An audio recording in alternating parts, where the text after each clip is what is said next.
ബ്രിട്ടീഷുകാരുടെ വെളുത്ത മുട്ട അത് നിങ്ങൾ കഴിച്ചു നോക്കിയിട്ടുണ്ടോ? ഈ പുതിയ വെറൈറ്റി ഇറങ്ങിയോ? ഞാൻ ഇത്രയും കാലം ആഫ്രിക്കക്കാരുടെ കറുത്ത മുട്ട തിന്നിട്ട് പോലും ഇല്ല. അതിനിടക്ക് ചേട്ടൻ പുതിയ വെറൈറ്റി ഇറക്കി, ബ്രിട്ടീഷുകാരുടെ വെളുത്ത മുട്ട. ആഫ്രിക്കക്കാരുടെ കറുത്ത മുട്ട വന്നപ്പോ മുട്ടയ്ക്ക് മൾട്ടിവേഴ്സ് തുടങ്ങിയിരിക്കുന്നു. ബ്ലാക്ക്, വൈറ്റ്, ഗ്രീന്, യെല്ലോ എന്തൊക്കെ നിറങ്ങളാണല്ലേ. നമുക്കിനി ഒരു പുതിയ വെറൈറ്റി പിടിക്കാം. നമുക്ക് മഴവിൽ മുട്ട ഉണ്ടാക്കാം. ഇതാണ് ചങ്കള് പാകിസ്ഥാനികളുടെ പച്ചമുട്ട. ചേട്ടന് വിശ്വസിച്ചൂടട്ടോ. കുറച്ച് കഴിഞ്ഞാൽ ചേട്ടൻ ചിലപ്പം ജാപ്പനീസുകാരുടെ മുട്ട, പിന്നെ റഷ്യക്കാരുടെ പിങ്ക് മുട്ട, പിന്നെ അമേരിക്കക്കാരുടെ വലിയ മുട്ട, പിന്നെ ഇന്ത്യക്കാരുടെ ചെറിയ മുട്ട, അങ്ങനെ പലതും ഉണ്ടാക്കാൻ കേട്ടോ.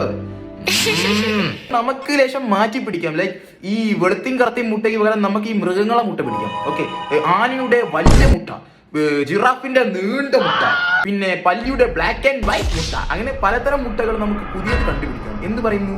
ബട്ട് ഇപ്പോഴത്തെ മെയിൻ കുഴപ്പം അതൊന്നുമല്ല. മുട്ടകൾ പലതരം, പക്ഷെ മുട്ട മേടിക്കാൻ കാശില്ല. കോസ് മുട്ടയ്ക്ക് ഇപ്പോൾ 10 രൂപയാണ്. ലൈക്ക് 10 രൂപയോ? ഇത്രയും വില കൂടുതൽ. As a gym and this is very bad.